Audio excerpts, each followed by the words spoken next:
ಎಲ್ಲರಿಗೂ ನಮಸ್ಕಾರ. ಮತ್ತೊಂದು ವಿಡಿಯೋಗೆ ಸ್ವಾಗತ. ಬಿಗ್ ಬಾಸ್ ಸೀಸನ್ 11 ಅಂತಲ್ಲ, ಯಾವುದೇ ಒಂದು ಸೀಸನ್ ತಗೊಳ್ಳಿ, ಸೆಲೆಬ್ರಿಟೀಸ್ ವಿಸಸ್ ಕಾಮನ್ ಮ್ಯಾನ್ಸ್ ಅಂತ ಇದ್ದೇ ಇರ್ತಾರೆ. ಕೆಲವರು ಸೀರಿಯಲ್ಸ್ ಕಡೆಯಿಂದ ಬಂದಿದ್ರೆ, ಕೆಲವರು ಯಾವುದೋ ಬೇರೆ ವೃತ್ತಿಯಿಂದನೋ ಬೇರೆ ಒಂದು ಕ್ಯಾಟಗರಿಯಿಂದನೋ ಬಂದಿರ್ತಾರೆ. ಆ ವ್ಯಕ್ತಿಗಳು ಏನಾಗ್ಬಿಡ್ತಾರೆ ಅಂದ್ರೆ ಟಾರ್ಗೆಟ್ ಆಗ್ಬಿಡ್ತಾರೆ ಬಿಗ್ ಬಾಸ್ ಮನೆಯಲ್ಲಿ. ಲಾಸ್ಟ್ ಸೀಸನ್ ಅಲ್ಲಿ ಹಂಗೆ ಆಗಿದ್ದು. ಪ್ರತಾಪ್ ಅವರು ಮತ್ತೆ ಇವರು ಒತ್ತು ಸಂತೋಷ್ ಅವರು ಎಲ್ಲದಕ್ಕೂ ಅವ್ರನ್ನೇ ತಗೊಂತ ಇದ್ರು. ಎಂಟರ್ಟೈನ್ಮೆಂಟ್ ಮಾಡಲ್ಲ, ಟಾಸ್ಕ್ ಆಡಲ್ಲ, ಅದು ಆಡಲ್ಲ, ಇದು ಮಾತಾಡಲ್ಲ, ಹಾಗೆ ಹೀಗೆ ಅಂತ. ಈ ಸಲ ಟಾರ್ಗೆಟ್ ಆಗ್ತಾ ಇದಾರೆ ಚೈತ್ರ ಕುಂದಾಪುರ ಮತ್ತು ಗೋಲ್ಡ್ ಸುರೇಶ್ ಅವರು. ನೀ ತಗೊಳ್ಳಿ, ಮನೆಯಲ್ಲಿ ನೆಗೆಟಿವ್ ಅಂತ ಬಂದಾಗ, ಇಲ್ಲ ಒಂದು ಕೆಟ್ಟ ವಿಷಯ ಏನಂತ ಅಂದಾಗ, ನಿನ್ನೆ ನೋಡ್ದಲ್ಲ ಬ್ಲಾಕ್ ರೋಸ್ ಅಂತ ಬಂದಾಗ, ಪ್ರತಿ ಒಂದು ವಿಷಯ ಬಂದಾಗ ಅತಿ ಹೆಚ್ಚಾಗಿ ಹೆಸರು ತಗೊಂಡದೆ ಚೈತ್ರ ಅವರು ಮತ್ತೆ ಗೋಲ್ಡ್ ಸುರೇಶ್ ಅವ್ರ ಹೆಸರನ್ನೇ. ಗೋಲ್ಡ್ ಸುರೇಶ್ ಅವ್ರ ಹೆಸರು ಯೂಸ್ ಮಾಡ್ಕೊಂತಾರೆ ಗುರು. ಮತ್ತೆ ವೀಕೆಂಡ್ ಬಂದಾಗ, ಟಾಸ್ ಬಂದಾಗ ಕಿತ್ತಾಡ್ತಾ ಇರ್ತಾರೆ, ಮತ್ತೆ ಬೆನ್ನಿಂದೆಲ್ಲ ಮಾತಾಡ್ತಾ ಇರ್ತಾರೆ. ಆದ್ರೂ ಅವರ ಹೆಸರು ತಗೊಳಲ್ಲ. ನೀವು ಪ್ರತಿ ಒಬ್ಬರು ನೋಡಿ, ಅಲ್ಲಿರೋ 6 ಜೋಡಿನೇ ಗೋಲ್ಡ್ ಸುರೇಶ್ ಅವ್ರು ತಗೊಂಡಿದ್ದಾರೆ. ಬ್ಲಾಕ್ ರೋಸ್ ಅಂತ ಬಂದಾಗ 8 ಜನ ಕೊಡ್ತಾರೆ ಗುರು. 8 ಜನ ಕೊಡ್ತಾರೆ ಗೋಲ್ಡ್ ಸುರೇಶ್ ಅವರಿಗೆ. ಅದಾದ್ಮೇಲೆ ಚೈತ್ರಗೂ ಜಾಸ್ತಿ ಗೋಲ್ಡ್ ರೋಸ್ ಬಂದಿದೆ, ಇದು ಬ್ಲಾಕ್ ರೋಸ್.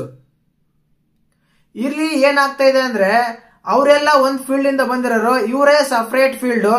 ತಪ್ಪು ಯಾರು ಮಾಡಲ್ಲ, ಎಲ್ಲರೂ ತಪ್ಪು ಮಾಡಿದರೆ ಎಲ್ಲರಿಗೂ ಮನಸ್ತಾಪ ಇದೆ. ಆ ಮನಸ್ತಾಪನ ತೋರಿಸ್ಕೊಂತ ಇಲ್ಲ, ಕ್ಲಿಯರ್ ಕಟ್ ಆಗಿ ಗೊತ್ತಾಗ್ತಾ ಇದೆ. ಇಲ್ಲಿ ಕಾಮನ್ ಮ್ಯಾನ್ ಅಟ್ಯಾಕ್ ಮಾಡ್ತಾ ಇದ್ದಾರೆ, ಕಾಮನ್ ಮ್ಯಾನ್ ಟಾರ್ಗೆಟ್ ಮಾಡ್ತಾ ಇದ್ದಾರೆ ಬಿಗ್ ಬಾಸ್ ಮನೆಯಲ್ಲಿ.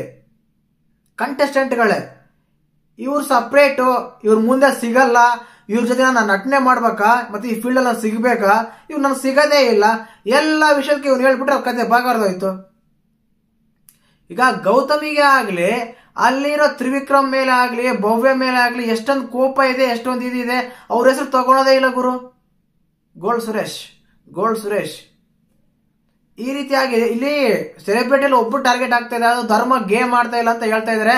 ಅದೇ ಕೊಟ್ಟಿದ್ ರೀಸನ್ನೇ ಕೊಟ್ಟು ಅವನು ಕಳಿಸ್ತಾ ಇದಾರೆ.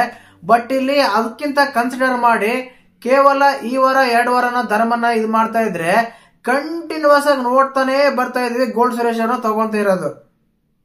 ಈ ರೀತಿಯಾದಾಗ ಇಲ್ಲ ಚೈತ್ರ ಹೆಸರು ತಗೊಂತಾರೆ, ಇಲ್ಲ ಗೋಲ್ಡ್ ಸುರೇಶ್ ಅವ್ರು ತಗೊಂತಾರೆ. ಈಗ ಹನುಮಂತು ಬಂದಿದ್ದಾನೆ, ಆ ಹನುಮಂತ ಆದ್ರೂ ಈ ರೀತಿ ಹೇಳ್ಬಾರ್ದು. ಉತ್ತರ ಕರ್ನಾಟಕ ಅವರು ಸ್ವಲ್ಪ ಅಡ್ಜಸ್ಟ್ಮೆಂಟಿಂಗ್ ಆಗ್ತಾರೆ, ಗೇಮ್ ಚೆನ್ನಾಗಿ ಆಡ್ತಾರೆ ಅಂತ ಎಲ್ಲೋ ಸ್ವಲ್ಪ ಎಕ್ಸ್ಪೆಕ್ಟೇಷನ್ ಅನ್ಕೊಂಡಿದ್ರು. ಬಟ್ ಮಾವ ನಾನು ಒಂದು ಹೇಳ್ತೀನಿ ನೀನೇ ನಾಮಿನೇಟ್, ಎಷ್ಟೇ ಸಲ 3 ಸಲ ನಾಮಿನೇಟ್ ಮಾಡಿದಾನೆ ಹನುಮಂತ ಅವ್ರು ಗೋಲ್ಡ್ ಸುರೇಶ್ ಅವ್ರನ್ನ. ಗೋಲ್ಡ್ ಸುರೇಶ್ ಅವ್ರನ್ನ ಮನೆಗೆ ಕಳ್ಸೋಂತವರೆಗೂ ಹನುಮಂತ ಅವರು ಇರಲ್ಲ ಅನ್ಸುತ್ತೆ, ಅಲ್ಲಿ ಸುಮ್ಮನೆ ಇರಕ್ಕಾಗಲ್ಲ ಅನ್ಸುತ್ತೆ ಅವ್ರಿಗೆ. ಆ ರೀತಿ ಆಗ್ತಾ ಇದೆ.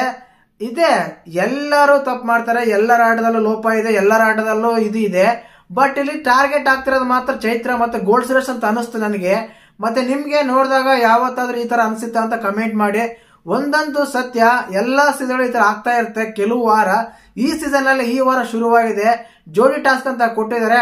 ಆ ಟಾಸ್ಕ್ ಅಲ್ಲೂ ಗೋಲ್ಡ್ ಸುರೇಶ್ ಅವರು ಇದಾರೆ ಅನ್ನೋ ಒಂದೇ ಒಂದು ಕಾರಣಕ್ಕೆ ಅನುಷನ್ ಟಾರ್ಗೆಟ್ ಮಾಡ್ಬಿಟ್ರು. ಒಂದ್ ವೇಳೆ ಅಲ್ಲಿ ಏನಾದ್ರು ಗೋಲ್ಡ್ ಸುರೇಶ್ ಪ್ಲೇಸ್ ಅಲ್ಲಿ ಬೇರೆ ಯಾರು ಇದ್ದಿದ್ರೆ ಅನೀಶ್ ಅವ್ರು ನಾಮಿನೇಟ್ ಆಗ್ತಿರ್ಲಿಲ್ಲ. ಯಾಕಂದ್ರೆ ಅಲ್ಲಿ ಕಾಮನ್ ಮ್ಯಾನ್ ಇದ್ದಾನೆ, ಗೋಲ್ಡ್ ಸುರೇಶ್ ಏನೇ ಕೊಟ್ಟರು ತಗೊಂತಾನೆ ಈಸಿಯಾಗಿ, ಈಸಿ ವೇ. ಹೆಂಗಿದ್ರು gold Suresh waste, gold Suresh ಕಳಪೆ, ಗೋಲ್ಡ್ ಸುರೇಶ್ ದುರಂಕಾರ, gold Suresh fake, gold Suresh ಇನ್ನೇನೇನು ಇದಾವಲ್ಲ ಎಲ್ಲಾನು ಕೊಟ್ಟಿದ್ದಾರೆ. ಇದು ಒಂದು ಕೊಟ್ಬಿಡೋಣ, ಕತೆ ಬಗಾರ್ದೋಯ್ತು. ಲಾಸ್ಟ್ ವೀಕ್ ಅಲ್ಲೇ ಕಿಚ್ಚ ಸರ್ ತುಂಬಾ ಕ್ಲಾಸ್ ತಗೊಂಡಿದ್ದಾರೆ. ಈ ರೀತಿ ಆಡಬಾರ್ದು, ನಿಮ್ಮ ವ್ಯಕ್ತಿತ್ವನ ವ್ಯಕ್ತಪಡಿಸಿ ಅಂತ ಇವರ ಗ್ರೂಪಿಸಮ್ ವ್ಯಕ್ತಪಡಿಸ್ತಾ ಇದ್ದಾರೆ. ಈ ರೀತಿ ಆಗ್ತಾ ಇದೆ. ಮತ್ತೆ ನಿಮ್ಗೆ ಹೆಂಗ ಅನ್ಸಂತ ಕಮೆಂಟ್ ಮಾಡಿ. ಹಾಗೇನೆ ವಿಡಿಯೋ ಇಷ್ಟ ಆದ್ರೆ ಲೈಕ್ ಮಾಡಿ, ಶೇರ್ ಮಾಡಿ, ಸಬ್ಸ್ಕ್ರೈಬ್ ಮಾಡಿ. ಜೈ ಹಿಂದ್, ಜೈ ಕರ್ನಾಟಕ ಮಾತೆ.